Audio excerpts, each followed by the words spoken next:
Olá, gente, olha só, o seguinte, esse vídeo vai ser mais prático, objetivo, porque é o seguinte, vou falar com vocês, é verdade. Eu tô aqui com pouco tempo pra gravar, então tem que aproveitar e vamos direto ao ponto. Eu vou voltar um pouquinho, a gente tava ali nas páginas 50 e poucos, a gente começou a falar do inferno no vídeo passado, a gente vai falar sobre o processo de criação, eu quis voltar. Sempre estamos criando, então esse vídeo é sobre criação, somos os criadores. Eu quero ter um vídeo aqui sobre esse tema, por mais que assim, o livro ele volta muito nos pontos, ele se repete um pouco, mas é bom pra gente fixar. Mas eu senti que eu precisava voltar um pouquinho, pra gente seguir uma linha. Então, eu voltei, tá? Então eu tô aqui na página 45, em que ele fala sobre isso, né? Ele fala que todo tempo a gente está criando, né? Todo momento a gente está criando, em todos os minutos, em todos os momentos, e isso é uma coisa que eu acredito muito, por tudo que eu já estudei, por tudo que eu já li, e esse livro ele fala que a gente cria através do pensamento. Ele fala até nesse ponto, ele fala assim, vocês como podem criar, veremos mais tarde. Então ele vai explicar sobre essa parte, a gente vai ver num outro vídeo sobre realmente o processo de criação, mas tudo que eu já estudei sobre física quântica, é algo científico agora, né? Não é mais só místico, essa coisa que a gente está o tempo todo criando a partir dos nossos pensamentos, a partir da emanação da nossa vibração. A gente emana uma frequência, que a nossa frequência está inclusa, né? Os pensamentos que a gente tem, as emoções, né? Então as emoções têm ali uma química que reverbera no nosso corpo e a gente cria também através do nosso coração, do nosso sentir no coração, dessa abertura do coração, o que muitas vezes é confundido, né? Emoção, sentimento, é uma coisa que muitas vezes confunde, e eu acho até que a gente às vezes nega o sentir, a intuição, porque a gente confunde com a emoção, então a gente meio que fecha o campo do sentir, o que a gente não deveria. A gente deveria aflorar a nossa intuição, mas entender a separação, a diferença. Eu tenho um vídeo nesse canal que eu vou colocar aqui logo de cara, vou colocar um card aqui para vocês verem. Esse vídeo está muito bom, esclarecendo a diferença entre um e outro, entre emoção e intuição, que na verdade são praticamente opostos. Então, ele fala essa questão, gente, da criação, que o tempo todo a gente está criando, e isso leva a gente a ter uma autorresponsabilidade. Ele fala sobre isso aqui, né? Que todos os mestres, eles alcançam esse entendimento que é sobre essa autorresponsabilidade. O que existe para mim, eu criei. E aí a gente pode ficar confuso nessa questão de a consciência individual, a consciência de massa. Então a gente tem uma força de consciência aqui, nosso indivíduo, ele fala sobre isso, mas a gente não tem uma força tamanha para mudar toda uma consciência coletiva, né? Então, os eventos coletivos, as catástrofes, vamos dizer assim, por exemplo, são coisas que são criadas a partir da consciência coletiva. A gente não tem essa capacidade de alterar, né, uma consciência coletiva. Então, quanto maior número de pessoas unidas, por exemplo, até por isso que ele fala também, você imagina a força de um grupo unido em meu nome. A gente tem esse poder de mudar a vibração de um ambiente. Você chega num ambiente, você pode mudar aquela vibração ali. Eu acho, assim, que eu já estudei também, a luz, ela pode ser maior. Eu acho que a luz tem mais força. Então, por mais que talvez você não consiga anular a vibração de um lugar, você consegue dar uma suavizada. Se um lugar está muito pesado, você chega com a sua vibração elevada, com a sua luz, você consegue, as pessoas sentem isso. Então, a gente emana isso o tempo todo. Então, na verdade, o tempo todo é uma escolha, né? O que a gente cria, porque a gente materializa aquilo ali. E ele fala aqui que essa questão, né? Ah, estão fazendo isso comigo. Esse papel de vítima que a gente pode se encontrar. Ah, fazem isso comigo. Estão fazendo. Enquanto você achar que as pessoas estão fazendo alguma coisa com você, ou que o mundo está fazendo alguma coisa com você, você se coloca num lugar muito pequeno, num lugar de vítima. E é um lugar muito pequeno para o que você é, para o que nós somos, né? Temos um poder muito grande para a gente se sentir assim. Isso faz com que a gente não mude tal situação. Tal situação não muda porque a gente fica colocando para os outros, né? Essa questão dos eventos que a gente não tem controle porque é criado por uma consciência coletiva, a gente não tem a capacidade de mudar isso, não tem essa força, né? A gente pode mudar a maneira como isso nos afeta. Então, é isso. como que isso aqui me afeta? Diante disso aqui, quem eu sou? Como que eu reajo a isso? Então, isso que é o mais importante. Sobre o que a gente não tem controle, porque a gente tem o controle sobre o que a gente cria através dos nossos sentimentos, tem coisas que a gente não tem controle. Então, por exemplo, você está traindo, você está sendo assaltado, você está sofrendo muitos assaltos. Eu acredito que em um nível você cria aquilo ali. Aquilo ali, por exemplo, existe assalto no mundo, existe roubo, existe violência. Mas o quanto que aquilo ali afeta diretamente a sua vida, o que ele traz aqui, eu sinto, tenho esse entendimento. Existe, mas para mim não existe. Na minha realidade não existe.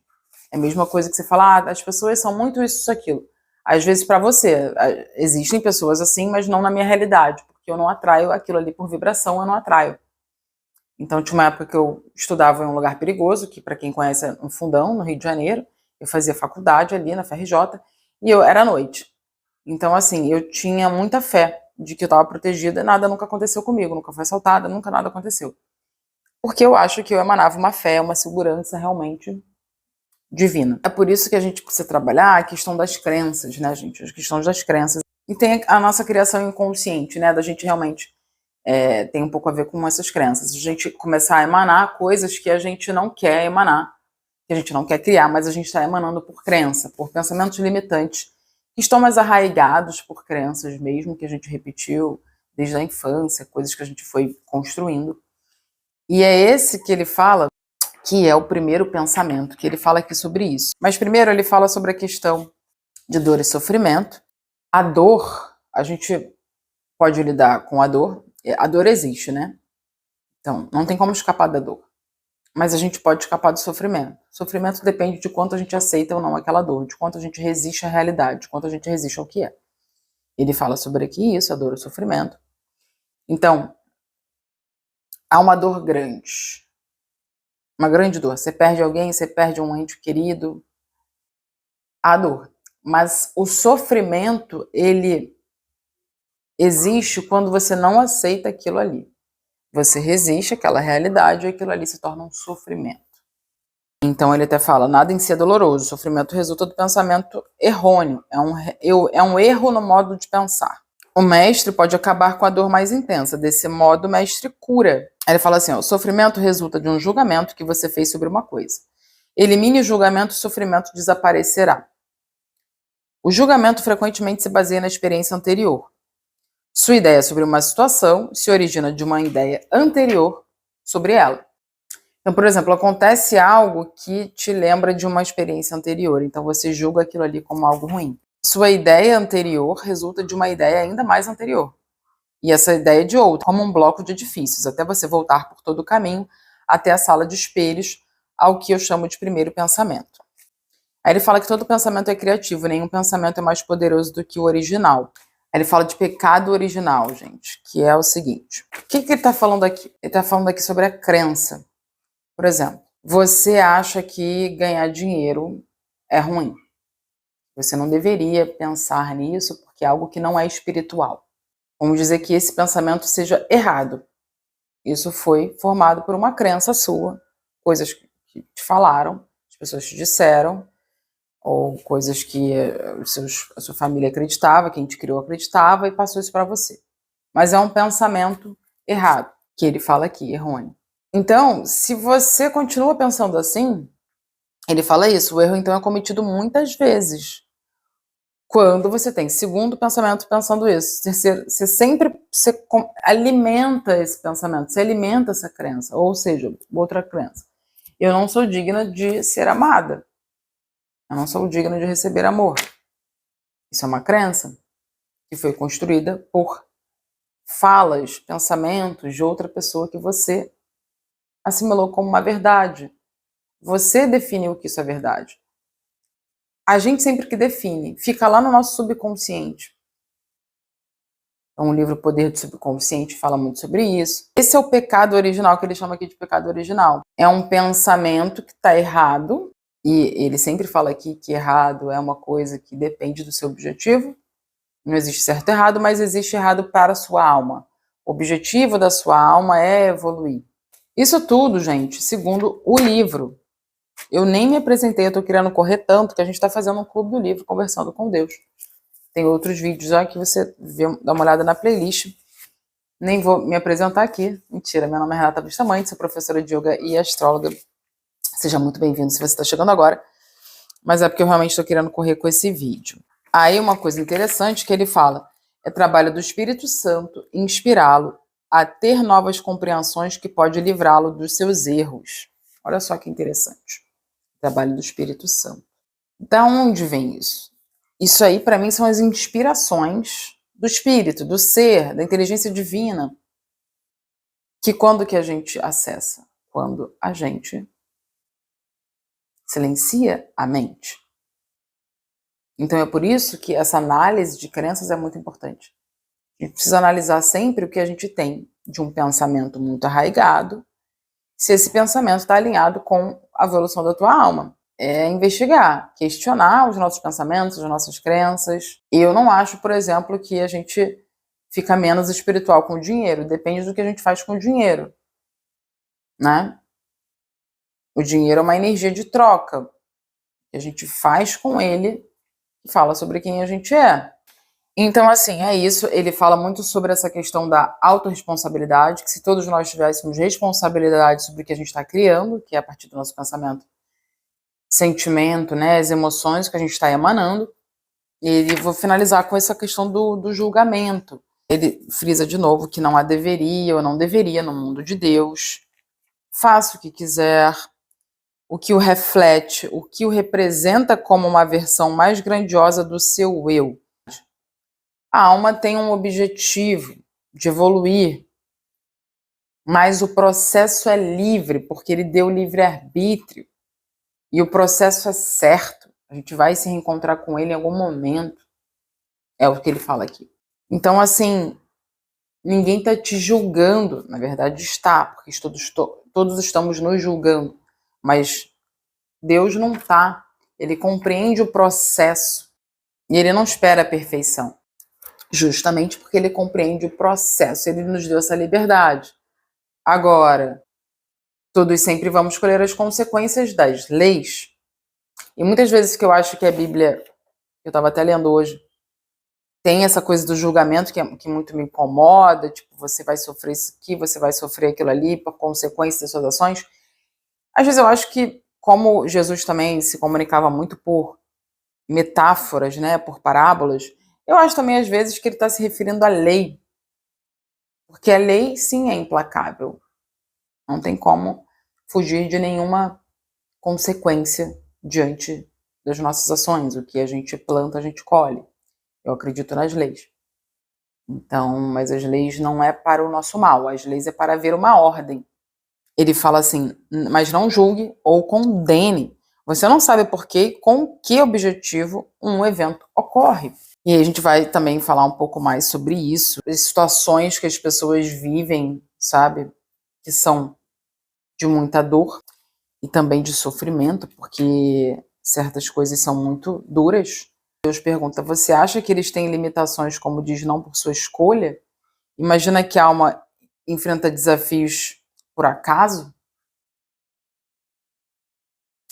Então ele está querendo dizer que as limitações que as pessoas enfrentam, não, você acha que não tem escolha? Você acha que elas não escolhem? Então a gente vai falar um pouco mais sobre essa questão das situações precárias em que pessoas vivem. A gente vai falar um pouco sobre essa questão, tá? Mas ele fala assim, o que você condena, então é porque você não sabe, né? Às vezes a gente acha que a pessoa está numa situação, a gente não sabe, gente, que a alma escolheu, a gente não sabe qual processo a outra pessoa está vivendo, a gente não sabe. Então não julgue ou condene nem algo como bom ou ruim, nem uma situação como boa ou ruim. Será que aquilo ali aquilo ali a pessoa está muito mal? Não julgue. Mas isso é papo para outro vídeo, que eu acho que a gente vai aprofundar nisso depois. O que você condena, o condenará. O que você julga, um dia virá julgá-lo. Ele fala assim, ó, bendiga tudo, porque tudo é criação de Deus, através da vida, que é a sua mais importante criação. E aí a gente vai falar sobre as escolhas da alma no próximo vídeo. Então, gente, é isso. Consegui gravar, eu não quero parar de trazer toda semana esse Clube do Livro. E aí um recado final aqui, para quem assistiu até o final, quem gosta de astrologia, quem busca ter um conhecimento astrológico aprofundado, saber sobre os trânsitos. Eu criei um canal, um guia astral, vou deixar aqui na descrição para você seguir lá, porque eu trazia aqui alguns conteúdos de astrologia, mas eu mudei, direcionei assim cada assunto para um canal. Então tô com 3 canais, vou fazer muitos clubes do livro aqui, porque é uma paixão minha, assuntos de autoconhecimento, as minhas experiências pessoais. Tem esse canal de astrologia novo, então todo domingo ali provavelmente eu vou postar. Eu tô precisando definir também um dia para postar aqui. E tem um canal de yoga, né, com as práticas de yoga. São muitos canais, então eu tô assim correndo para dar conta de tudo. E eu não trago tantos conteúdos a mais, não tô conseguindo nesse momento, porque eu trabalho sozinha, muita gravação, muita edição. E é isso. Se você gostou desse vídeo, me ajude a divulgar, curtindo, mandando para alguém. E comenta aqui o que você acha sobre isso tudo que a gente falou. Assim, eu tento realmente trazer o que está no livro. Às vezes eu coloco a minha opinião, né? Porque não tem como não colocar. Mas eu sempre procuro deixar claro também o que foi minha opinião, o que não. Procuro diferenciar isso um pouco, porque a ideia aqui é um clube do livro. Mas eu quero trazer um pouquinho da minha vivência, né? E se você quer receber as notificações dos próximos vídeos, dando continuidade ao Clube do Livro, você precisa se inscrever no canal e ativar as notificações ali, clicando no sininho. Obrigada por estarem aqui, fiquem com Deus e até mais.